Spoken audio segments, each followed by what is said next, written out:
So ఈ సర్పంచ్ ఎన్నికలకు సంబంధించి పార్టీ గుర్తులు ఏవి ఉండవు, కానీ పార్టీల పరంగా ఏ రకంగా క్యాండిడేట్ ని నిలబెడతారన్న ఒక క్వశ్చన్ మార్క్ ఉంది. And at the same time అటు బీసీల నుంచి సంబంధించి వాళ్ళేమో మాకు చట్టపరంగా 42% రిజర్వేషన్ కావాలని వాళ్ళు డిమాండ్ చేస్తున్నారు. అటు కేటీఆర్ కూడా బీసీలతో సమావేశమై మాట్లాడుతున్నారు. సరే, ఈ రకంగా అటు బీఆర్ఎస్ నుంచి ఎంతో కొంత ప్రయత్నాలు కనిపిస్తున్నాయి, అటు కాంగ్రెస్ నుంచి ఏదో కనిపిస్తుంది.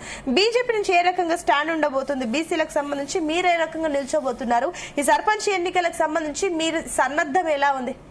ఇప్పుడు ఒకటే సునీత గారు, లైవ్ లో ఉన్న మిత్రులందరూ కూడా నమస్తే. మీరు అడిగినట్టుగా డాక్టర్ శ్యామ్ లాల్ చెప్పినట్టుగా కూడా బీసీలకు సంబంధించినటువంటి విషయం లోపల భారతీయ జనతా పార్టీకి ఒక స్పష్టత ఉంది. 42% రిజర్వేషన్స్ గురించి మేము ముందు నుంచి చెప్తున్నాం, అసెంబ్లీలో చెప్పాము, బిల్లు పాస్ చేశాము. దానికి సంబంధించినటువంటి విషయం లోపల మా రామచంద్రరావు గారి ప్రెసిడెంట్ కూడా 2-3 సందర్భాల్లో మాట్లాడినాడు. ఒక 4 రోజుల కింద పార్టీ పరంగా 42% ఇస్తామన్నప్పుడు మేము ఇంకో 1% ఎక్కువనే ఇస్తామని చెప్పి కూడా ఆయన ప్రకటించినటువంటి సందర్భం. కాకపోతే అక్కడ ఉండేటువంటి సమస్యలు చాలా ఉన్నాయి. రేవంత్ రెడ్డి గారి ప్రభుత్వానికి న్యాయపరమైన చట్టపరమైనటువంటి అవగాహన లేకుండా కామారెడ్డిలో ఇచ్చినటువంటి మాటకు కట్టుబడి ప్రజలను, ముఖ్యంగా బీసీలను మోసం చేసేటువంటి కుట్రలో భాగంగా ఇప్పటి వరకు ఒక డ్రామా నడిపించాడు. ఆ డ్రామా చివరికి వచ్చినటువంటి పరిస్థితి. ఇవాళ 42% పార్టీ పరంగా ఎట్లా ఇస్తారండి? 42% పార్టీ పరంగా మీరు ఇచ్చేటువంటి సీట్లు మీరు సపోజ్ బీసీకి ఇస్తారు, ఇంకో party Bharatiya Janata party, BRS party ఇంకో అగ్రకులానికి ఇస్తారు. అగ్రకులం మేము ఇస్తే మీరు బీసీకి ఇస్తారు. ఎట్లా సక్సెస్ అవుతుందండి? తప్పును ఒప్పుకోవాలా? ఇప్పుడు చట్టపరంగా ఉండేటువంటి అంశాల గురించి సుప్రీంకోర్టు ఏం చెప్పింది, హైకోర్టు ఏం చెప్పింది, వీటన్నిటిని కూడా పరిశీలించిన తర్వాత రేవంత్ రెడ్డి గారు దాన్ని వెనక్కి తీసుకుని తప్పైంది అని చెప్పి పాత పద్ధతులు నడిపించేటువంటి తత్వంగా ఉంటే అది ఒక రకంగా ప్రజలు స్వీకరిస్తారు. ముఖ్యంగా అందుకోసమే మీరు అన్నట్టుగా బీసీలు ఎవరుతున్నారు, చట్టపరంగా మాకు 42% ఇవ్వండి మీరు చెప్పారు కదా అంటున్నారు. ఆయన మెడకు ఉరి వేసేటువంటి పద్ధతిలో పని వల్ల సర్పంచ్ రాజకీయాలు అనేటువంటిది రావడం అనేటువంటిది అందరికీ తెలిసినటువంటిది. భారతీయ జనతా పార్టీ ముందు నుంచి చెప్తుంది ఇది చట్ట ప్రకారంగా వీలు కాదు, దానికి జరగవలసిన తత్వంగా అంతా జరగలేదు. డెడికేటెడ్ కమిషన్ మీరు వేసింది తప్పుడు తడకల్లో ఉంది, ఇంతవరకు ఏ కులాలు ఏకంత చెప్పలేదు. రెండవది మేడం, ఇప్పుడు బీసీలకేమో 2024లో వచ్చినటువంటి జనాభా ప్రకారంగా దామాషా ప్రకారంగా మేము తీసుకుంటాము అంటున్నాడు. మరి ఎస్సీ ఎస్టీలకు వచ్చినప్పటికీ 2011లో జరిగినాయి, దాన్ని ఎట్లా తీసుకుంటాడు? అంటే సుమారుగా 14 సంవత్సరాల గ్యాప్లో ఎస్సీ జనాభా పెరిగింది.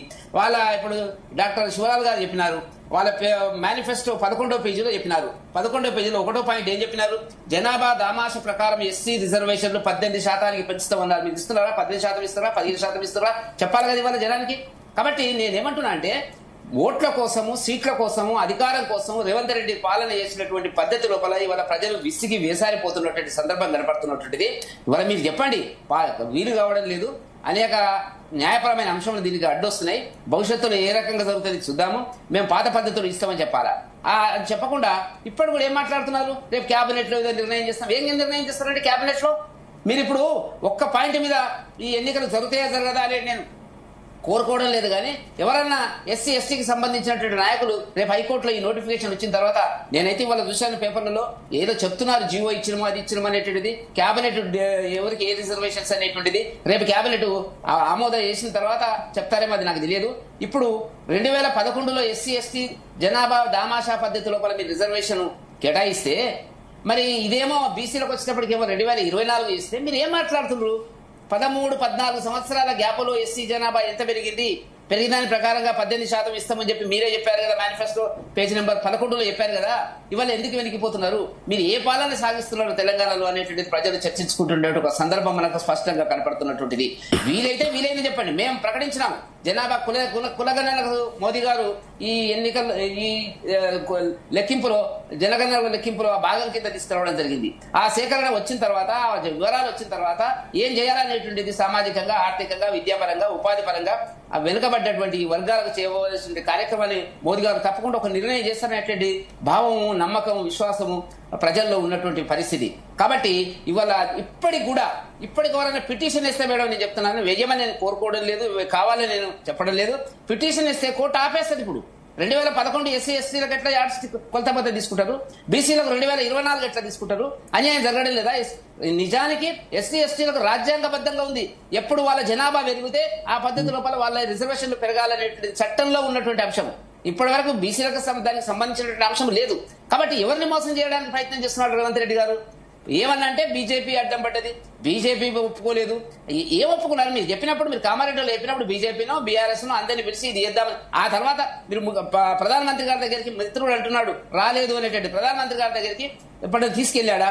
ఎప్పుడైనా చెప్పాడా? ప్రధానమంత్రి గారు ఏమన్నా ఇంటర్వ్యూ ఇవ్వమని చెప్పాడా? ఆ మాటనే చెప్పాలి కదా. కాబట్టి తెలంగాణలో బీసీ కోణం లోపల చేసేటువంటి డ్రామాలు ప్రజలకు అర్థమైనాయి. రేపు వచ్చేటువంటి ఎన్నికల లోపల ఇప్పుడు ఆల్రెడీ మీరు చెప్తున్నారు బీసీ సంఘాలు ఇట్లా ఇవ్వడానికి వీల్లేదు, వాళ్ళు పాదాభిషేకం చేశారు, పాలాభిషేకం చేసినారు, పొగిడినారు, శాల్వలు కప్పినారు, స్వీట్లు తినిపించినారు. రేవంత్ రెడ్డి గారు ఒక హీరో కింద దేశంలో బీసీల పట్ల చిత్తశుద్ధి గల అనేటువంటి పద్ధతి లోపల నాయకుడు ఎవరైనా ఉన్నారంటే రేవంత్ రెడ్డి గారిని బీహార్ వరకు ప్రకటించుకున్నారు. బీహార్ లో అడ్వర్టైజ్మెంట్ ఇచ్చినారు, 1000 కోట్ల రూపాయలు పెట్టి అడ్వర్టైజ్మెంట్ ఇచ్చినారు. చివరికి ఏమైంది? ఇది విఫల ప్రయత్నం, ఇది జీవో రాలేదు, అమలు కాలేదు అంటే ఎన్నికలకు కూడా రేవంత్ రెడ్డి గారిని ఆహ్వానించిన బీహార్ కాంగ్రెస్ పార్టీకి సంబంధించింది. కాబట్టి చూడాలి ఏం జరగబోతుంది అనేటువంటిది. వాస్తవాలు ఒప్పుకోవాలి రేవంత్ రెడ్డి గారు, వాస్తవాలు ఒప్పుకొని తప్పులను సరిదిద్దుకునేటువంటి ప్రయత్నాలు కూడా ప్రతిపక్ష పార్టీల విశ్వాసాన్ని తీసుకుని ముందుకు వెళ్తే బాగుంటుందని చెప్పి భారతీయ జనతా పార్టీ భావిస్తున్నటువంటి ఒక సందర్భం. ఓకే అండి. ఎస్ దిలీప్ రెడ్డి గారు, గుడ్ మార్నింగ్. గుడ్ మార్నింగ్ అండి. ముందుగా ప్యానెల్ మెంబర్స్ కి, మీ జీ తెలుగు ప్రేక్షకులందరికీ గుడ్ మార్నింగ్. గుడ్ మార్నింగ్ అండి. సో ఏం చెప్తారు? అటు ఆల్రెడీ తెలంగాణలో సర్పంచ్ ఎన్నికలకు అంతా రెడీ అయిపోయింది, మేము వార్డు మెంబర్లు సర్పంచ్లకు సంబంధించి రిజర్వేషన్లను ఖరారు చేసేసామని చెప్పేసి అటు కాంగ్రెస్ పార్టీ అంటుంది. అండ్ ఇంకొక పక్క అటు బీసీలకు సంబంధించి మద్దతుగా కేటీఆర్ సమావేశాలు ఇవన్నీ జరుగుతున్నాయి. ఏంటి, ఏమనుకోవచ్చు దీనిపైన మీ రియాక్షన్ ఏంటి అసలు? ఇప్పుడు మనం సూటిగా ఏంటంటే, ఇప్పుడు ఇద్దరి వాక్యాలు చూసినాం, కాంగ్రెస్ మరియు బీజేపీ. ఇద్దరు నువ్వు దొంగ అంటే నువ్వు దొంగ అనుకుంటారు, కానీ వాస్తవానికి వస్తే ఇద్దరు దొంగలే. ఇద్దరిని ఇక్కడ 8 మంది ఎంపీలను బీజేపీ వాళ్ళను, 8 మంది కాంగ్రెస్ వాళ్ళను గెలిపించారండి. ఈ 8 మంది రాజీనామా చేస్తే వాళ్ళ బాసులు వచ్చి దిగిరారా? వీళ్ళు ఢిల్లీలో కాంగ్రెస్ వాళ్ళు ధర్నా పెడితే రాహుల్ గాంధీ ఢిల్లీలో ఉంటాడు, కానీ రాహుల్ గాంధీ అటు దిక్కు ఎందుకు రాడండి? రాహుల్ గాంధీ చిత్తశుద్ధి అది, మీ పార్టీ చిత్తశుద్ధి ఏందో ఆ రోజు బయట వాళ్ళేదా? ఈరోజు బీజేపీ వాళ్ళు చాలా స్మార్ట్ గా ఆన్సర్ ఏం చెప్తున్నారండి, మేము కులగణన చేసినాక అది ఇదని ఏదో మాట్లాడుతూ ఉన్నారు. ఈరోజు ఎవరండి ఈరోజు రాజ్యాంగబద్ధంగా సవరణ చేయాల్సింది? బీజేపీ కాదా? ఈరోజు ఈ కాంగ్రెస్ బీజేపీలన్నీ దోబూసులాట దొంగాటలాడుతున్నాయని ప్రజలు చాలా స్పష్టంగా అర్థం చేసుకుంటా ఉన్నారు. ఈరోజు బీసీ రిజర్వేషన్ సాధించడం అంటే, నాడు కేసీఆర్ గారు పోరాడి తెలంగాణ సాధించడం ఎంతగానో అన్ని పార్టీలను జాతీయ స్థాయిలో ఏకం చేసి సాధించిండో, ఈరోజు బీసీ రిజర్వేషన్ అంశం కూడా మనం జాతీయ స్థాయిలో పోరాడి జాతీయ స్థాయిలో చేయాల్సినటువంటి అంశము. ఈరోజు ఈ కాంగ్రెస్ పార్టీ కామారెడ్డి డిక్లరేషన్ లో ఏ నమ్మకంతో ఆ రోజు హామీ ఇచ్చిందండి? మరి ఆ రోజు వాళ్ళకి తెలియదా ఇవన్నీ ఉంటాయని? ఈరోజు న్యాయపరమైన చిక్కులు ఉంటాయని చెప్పి కాంగ్రెస్ పెద్దలకు ఎవరికి తెలియదా అండి? వాళ్ళందరికి తెలుసు, ఎట్లనైనా చేసి ఎలక్షన్ లో గెలవాలని చెప్పేసి ఒక బోగస్ హామీల కోసం మాత్రమే ఈరోజు ఇచ్చిరని చెప్పి ప్రజలు స్పష్టంగా చేస్తా ఉన్నారు. అసలు గుర్తే లేదు కదండి. గుర్తు లేని చోట ఏ రకంగా పార్టీ పరంగా 42% ఇస్తాడు? సరే, రాజకీయంగా ఈ విధంగా ఒక మాట చెప్పినావు, మరి విద్యా ఉద్యోగాలు ఎట్లా ఇస్తావండి? విద్యా ఉద్యోగాలు పార్టీ గుర్తులుంటాయా? వాళ్ళకి రిజర్వేషన్ ఎట్లా ఇస్తావు చెప్పు. ఈరోజు ప్రతిదీ, ఈరోజు జియో మనడు ఒకటే జియో కొట్టేసిందని చెప్తాం 9th, బట్ 10th 11th కూడా కోర్టు కొట్టేసింది కదా. విద్యా ఉద్యోగాలలో కూడా రిజర్వేషన్ కొట్టేసింది కదా. దాని గురించి ఎందుకు చర్చ జరగట్లేదండి? ఈరోజు దాని గురించి కూడా సమగ్రంగా చర్చ జరగాల. ఈరోజు 42% పార్టీ పరంగా ఇస్తా అన్నటువంటి రేవంత్ రెడ్డి గారు, ఈరోజు నీ మంత్రివర్గం 42% నీ చేతిలోనే ఉంది కదా, ఏ కోర్టు అడ్డంకులు లేవు కదా, ఈరోజు ఎందుకు ఇస్తలేవు? ఈరోజు కాంట్రాక్టర్లో 15% కేసీఆర్ గారు తీసుకొచ్చారు కదా, నువ్వు 42% ఇస్తా అన్నావు కదా, నువ్వు 42% ఎందుకు ఇస్తలేవు? ఎవరిని అడుగుంటున్నా? ఎవరు అడుగుంటున్నాడా? మీరు ఎందుకు ఇస్తలేరు అక్కడ? ఈరోజు నీ చేతిలో ఉన్నటువంటి పనులలో ఎక్కడ నువ్వు 42% అమలు చేయవు, కానీ మాటలకు మాత్రం 42 అంటావు. ఈరోజు 42% పార్టీ పరంగా ఇస్తా అని అంటున్నావు కదా, దీనికి చట్టబద్ధత ఉన్నదా అసలు? ఈరోజు ఏం లేదండి, ఉయ్యాల ఊగి ఊగి ఊగి ఏడన్నో దగ్గర అవుతుంది కదా, గట్టనే రేవంత్ రెడ్డి గారు ఎంత కొట్టుకున్నా గానీ వచ్చి గానే ఆగాల్సింది. ఆయనకు కూడా తెలుసు ఇది ఊగే ఉయ్యాల, ఎట్లనో నేను ఎంత ఊగినా గానే ఆగుతా అని తెలుసు కూడా ఈరోజు ప్రజలంటే అంత చిన్నగా కనిపిస్తున్నాయి రేవంత్ రెడ్డి గారికి అని చెప్పి అడుగుతా ఉన్నాము. ఇంకా వీళ్ళు ఎందుకు రాజీనామా చేయట్లేరండి? ఈరోజు అందరం కలిసి తెలంగాణ సమాజం వీళ్ళపై ఒత్తిడి చేయాలి. 8+8 ఈరోజు 8+8 = 0 అయిపోయింది. 16 గా ఉన్న 0 అయిపోతుంది. మీకు జీరో ఉంది కదా, జీరో ఉంది కాబట్టి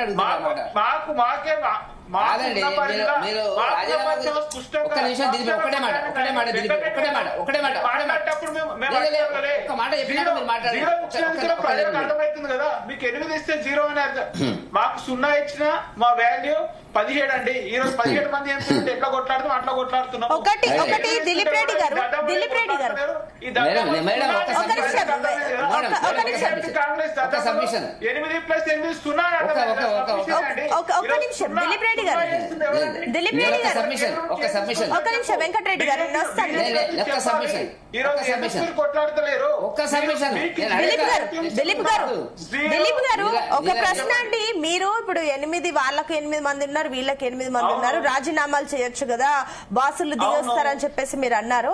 గతంలో మీ 10 ఏళ్ల హయాంలో కూడా అంతెందుకు మొన్న 2019 ఆ టైంలో మీకు 9 మంది ఎంపీలు ఉన్నారు, మరి మీరు కూడా చేయొచ్చు కదా.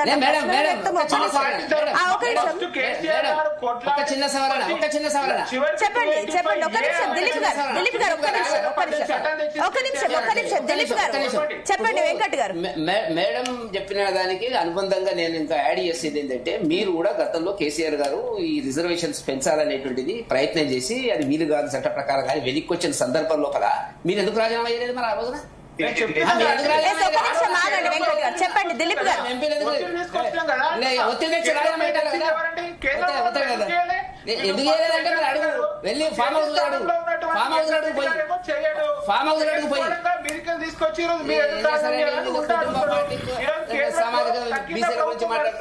వెంకటరెడ్డి గారు నేను చెప్పేది వినండి. కేంద్రంలో ఈరోజు సంకీర్ణ ప్రభుత్వం నడుస్తా ఉంది. ఇక్కడ నుంచి పైన 8 మంది ఎంపీలు కీలకం. ఆనాడు బీఆర్ఎస్ కేంద్రంలో ప్రభుత్వం పడిపోకుంటుండే ఈ రోజు 8 మంది రాజీనామా చెప్పి సంకీర్ణ ప్రభుత్వం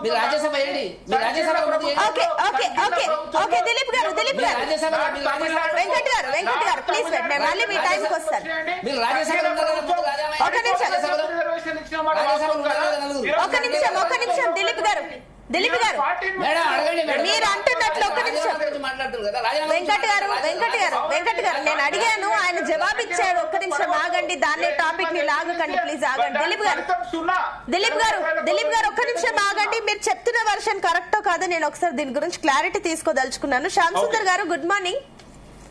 సో పార్టీల పరంగా వింటున్నారు, అన్ని పార్టీలు ఏ రకంగా రియాక్ట్ అవుతున్నాయి? ఈ గ్రామాల వారికి ఆల్రెడీ ప్రభుత్వం ఏమో ఈ సర్పంచ్ ఎన్నికలకు రెడీ అయిపోయింది, అంతా రెడీ అయిపోయింది, అండ్ రేపు కేబినెట్ మీటింగ్ కూడా జరగబోతుంది. ఏం చేస్తారు ఏంటి అన్న విషయం పక్కన పెడితే అసలు ఫస్ట్ ఆఫ్ ఆల్ ఈ పార్టీల పరంగా గుర్తులే లేవు.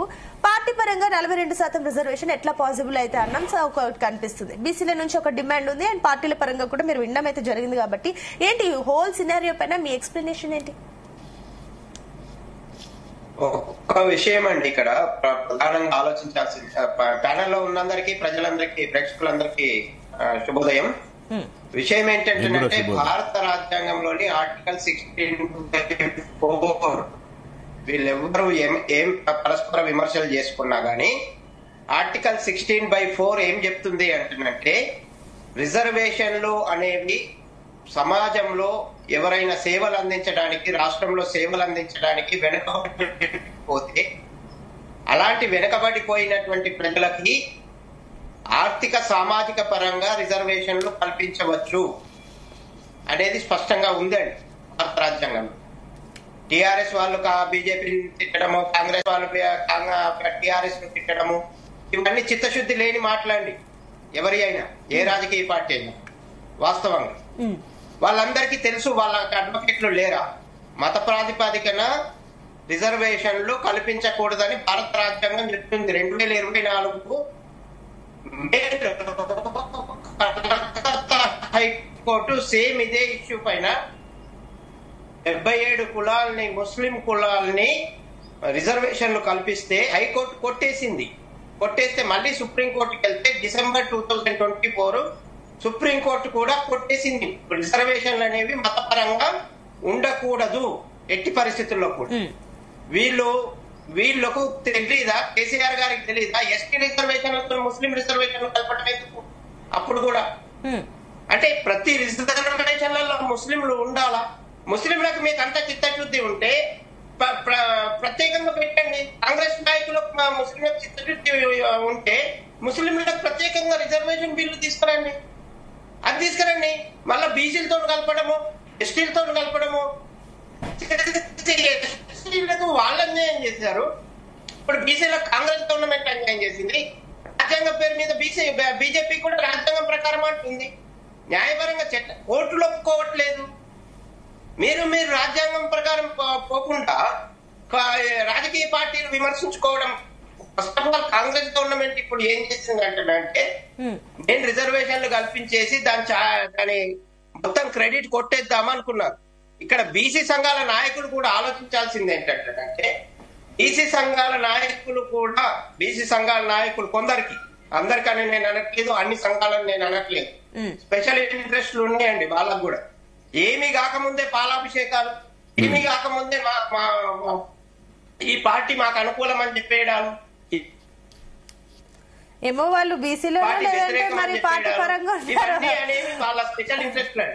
వాళ్ళు నిజంగానే బీసీలేదో మరి బీసీ సంఘాలు ఒకటి నా ప్రశ్నకు ఒక జవాబు చెప్పాలి. ఏంటంటే 42% రిజర్వేషన్ల 10% రిజర్వేషన్ల ముస్లింలకు తీసేస్తే బీసీలకు అసలైన మొదటి నుంచి ఉన్న బీసీలకు వచ్చే రిజర్వేషన్ ఎంతండి?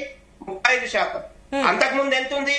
27% ఉంది, 28% ఉంది అంతకుముందు బీసీ. 28కి 35కి ఎంత శాతం అండి? 7% పెరిగింది. ముస్లింలు ఎంతమంది ఉన్నారు జనాభాలో? 15%. 15% ఉన్న ముస్లింలకు 10% రిజర్వేషన్ ఇస్తున్నారు. 50 నుంచి 60%